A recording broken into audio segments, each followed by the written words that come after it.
Hi, everyone, and welcome to another episode of Coffee and Conversation right here on Yachting International Radio. My name is Ria, and I am your host today. My special guest is Alexandra Bonnin. Bonnin, did I say that right? Yes, you did. Excellent. Now, I came across you and I found you really quite interesting for the simple fact that you are a chef, but you're not just a regular chef. I mean, you are that too.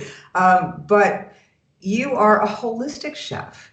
And I thought I've never seen that. In the amount of, chef jobs that go everywhere and the amount of chefs that I talk to on a daily basis, I've never come across anybody that has termed themselves a holistic chef. What is that? What is a holistic chef? The reason why I chose those two words are because I have a view of food differently than what maybe everyone else would have of food. I like to approach it as more as an energy or as a way of preventing illness and healing from illness too. So it's more of a I see it more as how can this be of my service? How can this help me and not damage my body?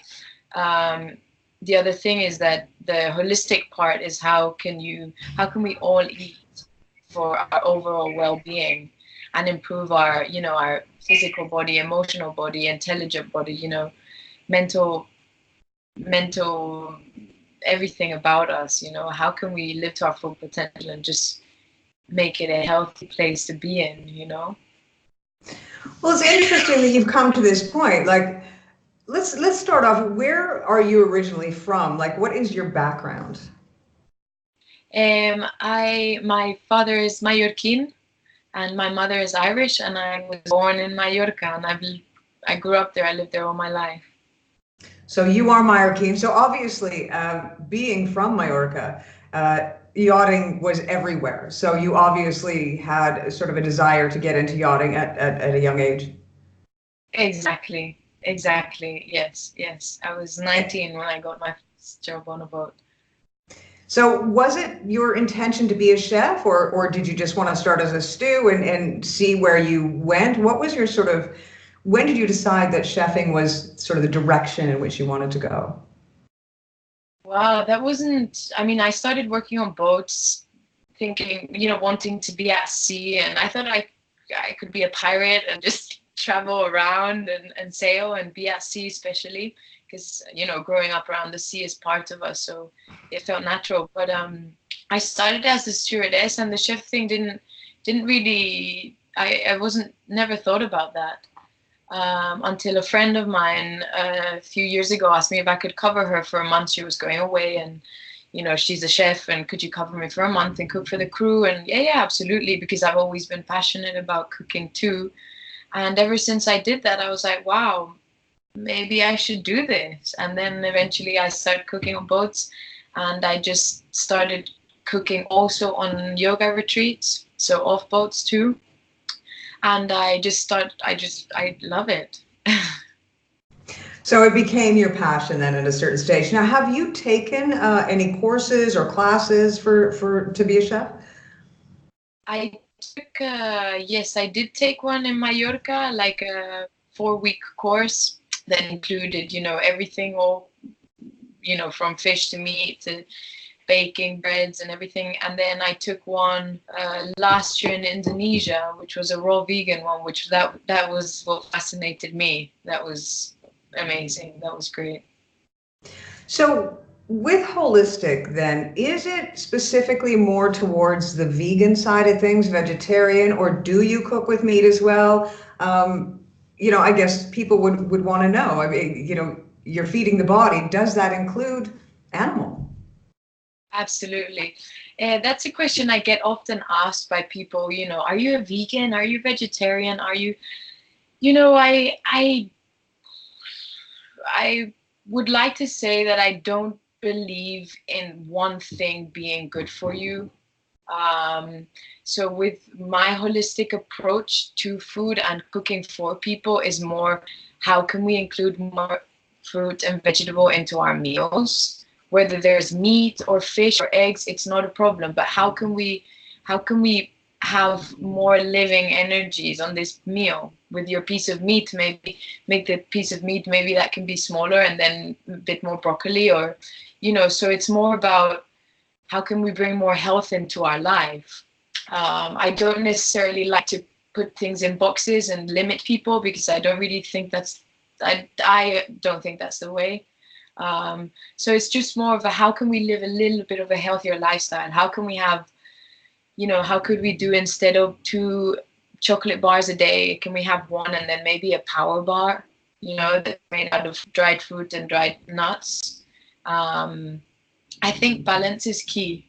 Balance is one thing that my mother taught us when we were very young: everything in moderation, everything in balance, and it seems to work out. So. Well, that's brilliant. I mean, what took you then from cooking for your friends and cooking for the crew? I mean, of course, generally speaking, chefing would be the natural progression would be, okay, I sort of want to be the head chef, and I want to create these beautiful meals that people take pictures of. But you didn't go in that direction. So what was it that sent you in the direction of, I want to make sure that I cook to heal people or to fix people or to help people? Yeah. Well, apart from that, food is a beautiful thing to share, and it gets people around the table and everyone's having a great time. And, the thought of like giving someone a meal that's going to make them feel very tired after, or sluggish, or not, it doesn't make me feel good, because in a way it makes me feel like I'm feeding something to someone that's not making them feel good.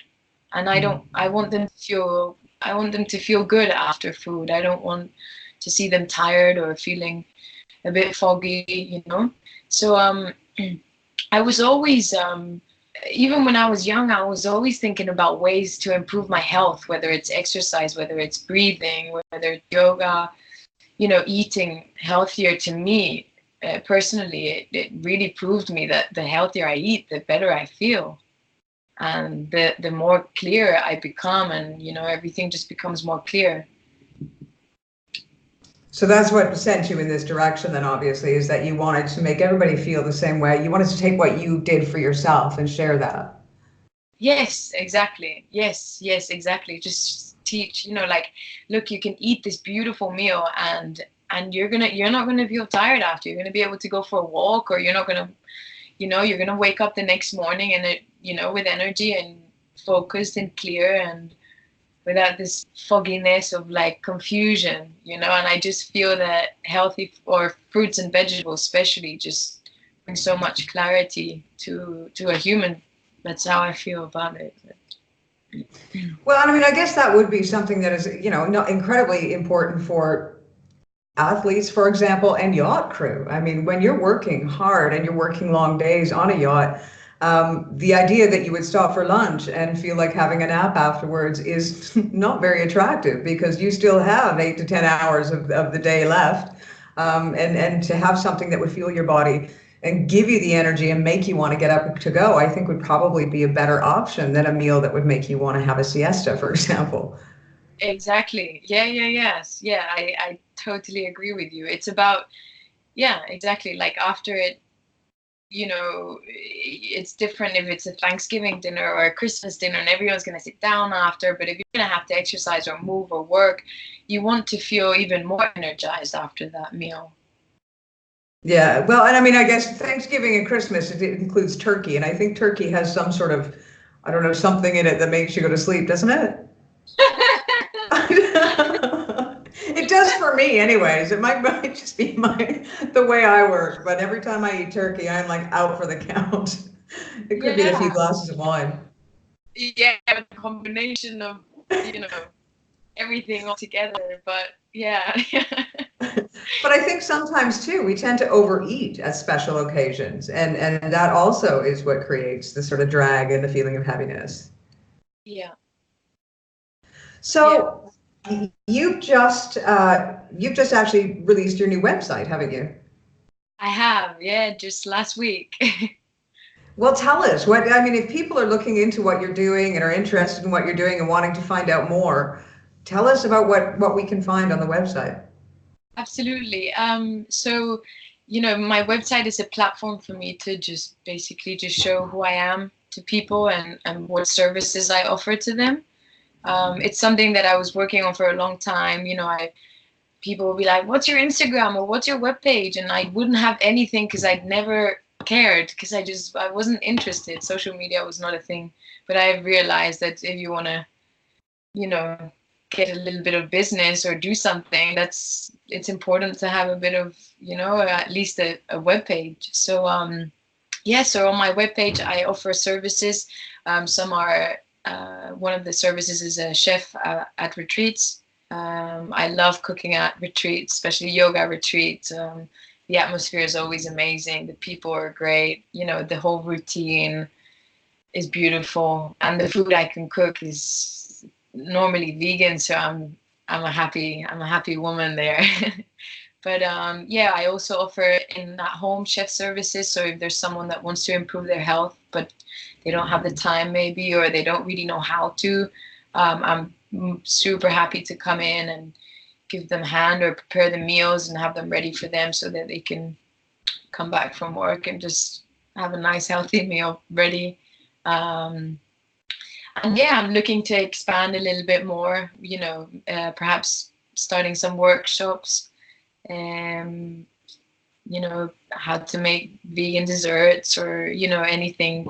I'm going to see how it goes. I'm going to see what the people ask for and just stay curious and continue to just have eyes open to see what's needed out there so I can be of service to everyone, or to Well, some. we were talking off camera, and I was saying to you that there could be 20 chefs applying for the same job, and one chef would have had maybe a course with you, or a weekend sort of learning different techniques that you could teach them. And today's day and age, we are tending to find that more and more people have allergies. It's almost like there's so much going on in the atmosphere that our bodies are sort of becoming overwhelmed with the poison that we are, inundated with. So we are becoming more allergic. We're becoming sicker as a society. There's stuff that's pumped into our food that is making us sicker in general. So the idea that a chef on a yacht, for example, or in a private villa would be able to address these issues through holistic sort of approach to cooking for people that have some issues. Yeah, that's definitely a big one there. People do seem to have, so many intolerances these days and allergies, like you say. And I'm convinced also that it comes from the stuff that's getting pumped into our crops and our animals.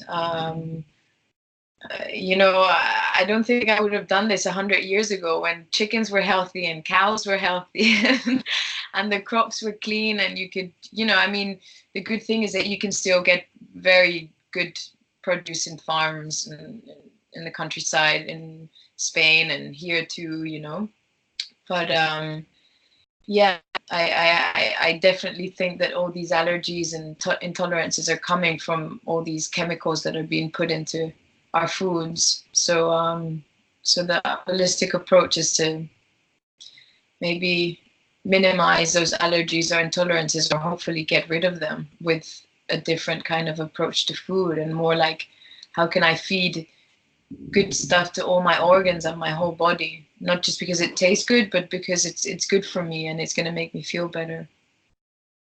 Well, and I mean, we take a look at the world around us, and I'm pretty sure that there's not any food that you can purchase today's day and age that isn't touched by something, because as organic as you want to make it, our entire environment is polluted. So even the rain that falls from the sky, the groundwater, everything has some pollutants in it now. So we are at the stage where either we start cleaning up, or we're never going to be able to eat anything that is completely healthy again.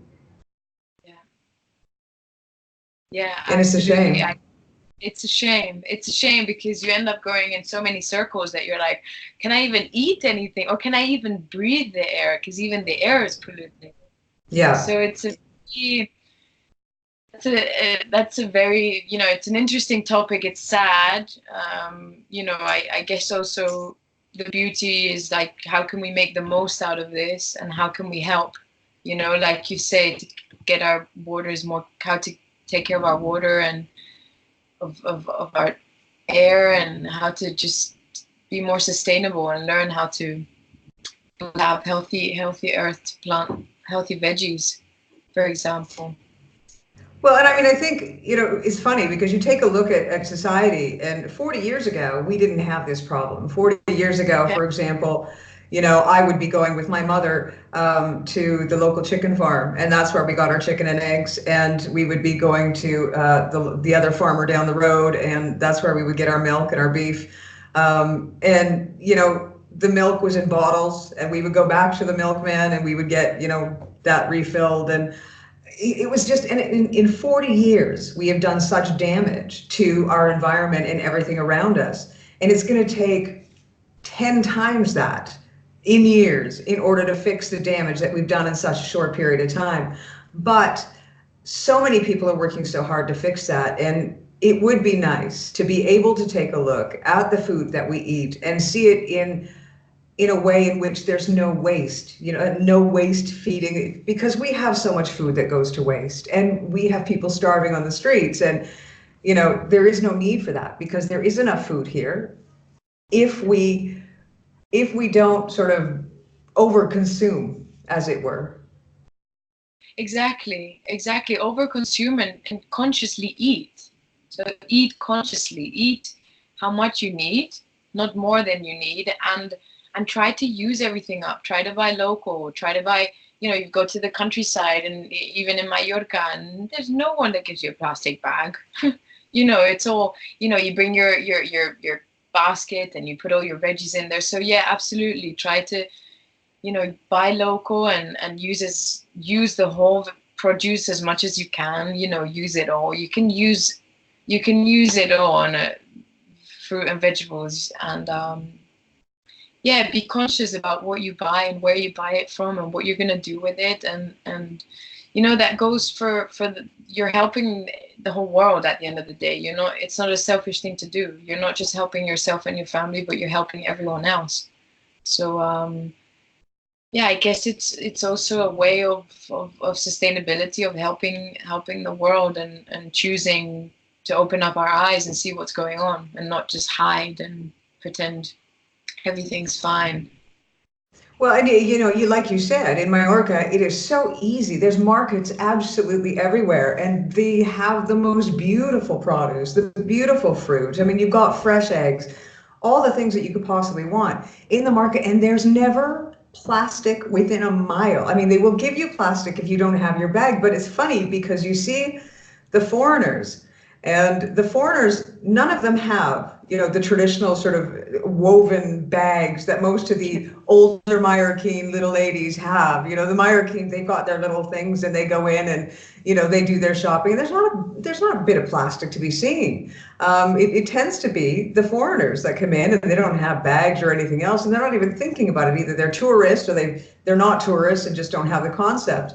But it is like going back into time when you go to these markets and you see the old ladies shopping and the old men shopping, and it's a real trip, Yeah, absolutely. And I also believe that there's so much we can learn from them too.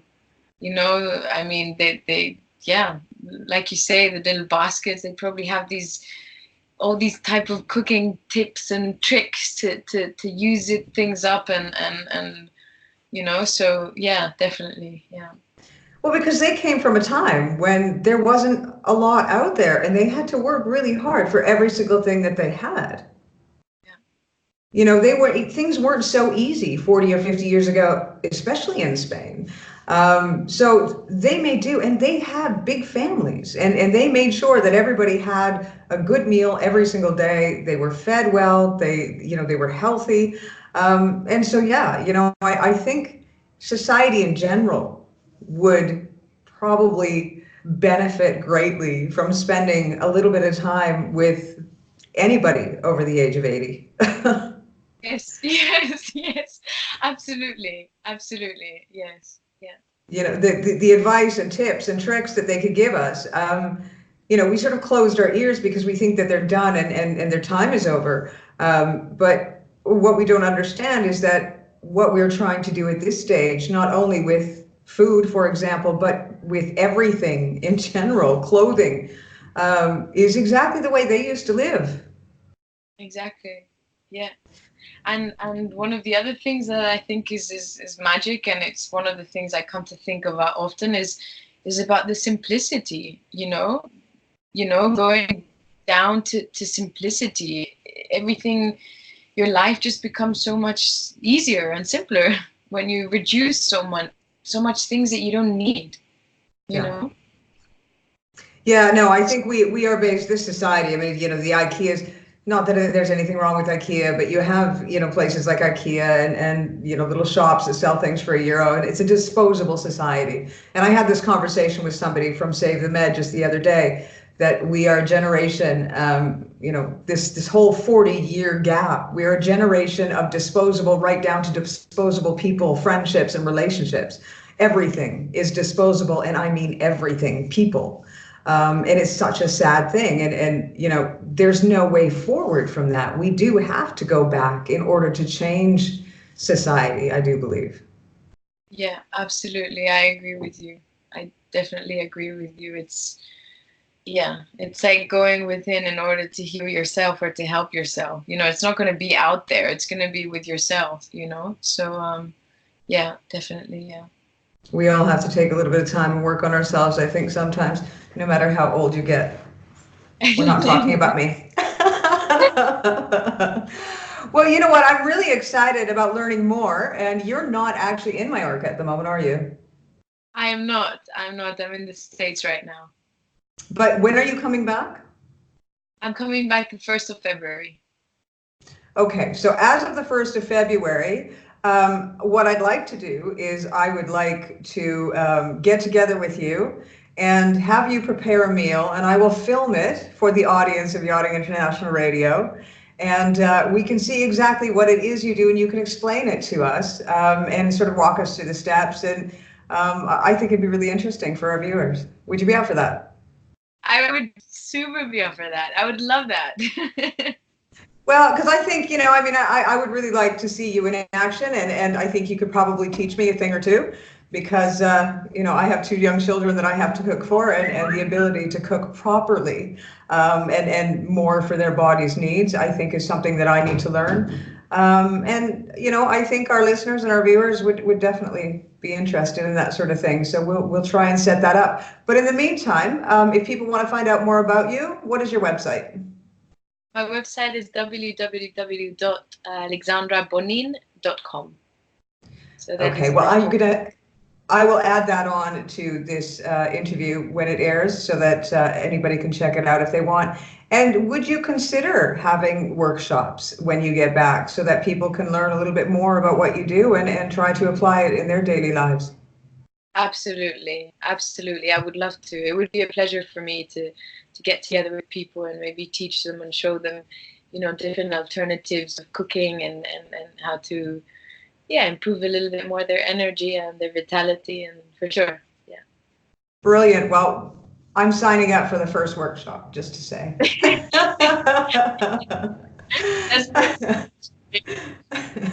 I'll grab a bunch of my friends. As long as there's wine through the workshop, I think most of my friends will come. I'm good without wine, but my friends need wine. We can do that. We can get wine. Anyways, Alexandra, thank you ever so much for your time all the way there in the States. Whereabouts in the States are you right now? I'm in Rhode Island, in Newport. Ah, nice. Yeah. It's a lovely area. Well, you enjoy, and we're looking forward to when you come back. In the meantime, she's given you your website. We'll make sure to provide your website up on all of our advertising on social media. And Alexandra, thank you. Thank you so much, Ria. Thank you. It was a pleasure to be here and to meet you. Yeah, it was a pleasure to meet you as well. And everyone stay tuned in February. You heard it here, right here on Yachting International Radio. She is going to do a little workshop for us via video, and we'll show you some tips and tricks on Yachting International Radio for the world to see. I'm looking forward to that. Me too. Absolutely. Me too, Ria. Thanks again. Tune in next time for another episode of Coffee and Conversation right here on Yachting International Radio. Have a good one.